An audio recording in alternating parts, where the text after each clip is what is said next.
یارانے جہاں کہتے ہیں کشمیر ہے جنت، یارانے جہاں کہتے ہیں کشمیر ہے جنت، جنت کسی کافر کو ملی ہے نہ ملے گی۔ جناب صدر اور محترم سامعین، السلام علیکم۔ آج مجھے جس موضوع میں لبکشائی کرنے کا موقع ملا ہے وہ ہے یوم یکجہتی کشمیر۔ ارباب دانش، ہم ہر سال 5 فروری کو اپنے مسلمان کشمیری بھائیوں سے یکجہتی کے لیے مختلف تقریبات کا انعقاد کرتے ہیں۔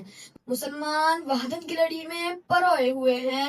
ہر مسلمان خواہ وہ افریقہ میں رہنے والا ہو یا سعودیہ کا شہری، وہ یورپ میں بستا ہو یا بر صغیر کا باشندہ، وہ کشمیر کا باسی ہو یا فلسطین کا رہائشی، قرآن کی روح سے سب آپس میں بھائی بھائی ہیں اور سب کے دکھ سکھ سانجھے ہیں۔ ایک مسلمان بھائی کا دکھ پوری امت مسلمان کو دکھ ہوتا ہے۔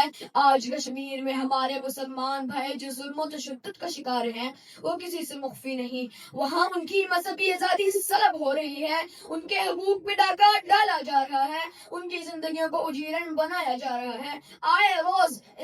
آئے روز کشمیری نوجوانوں کو شہید کیا جا رہا ہے، چادر اور چار دیواری کے تقدس کو روندا جا رہا ہے، اسلامی ماں بہنوں کی عزت کو پارا پارا کیا جا رہا ہے۔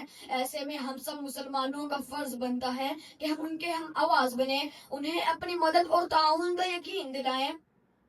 ہندوؤں کے ناپاک ارادوں کو خاک میں ملانے کے لیے ہر ممکن کوشش کریں۔ یا خدا توڑ دے اب ظلم و ستم کے زنجیر کو، یا خدا توڑ دے اب ظلم و ستم کے زنجیر کو، دے میرے مولا آزادی اب وادی کشمیر کو۔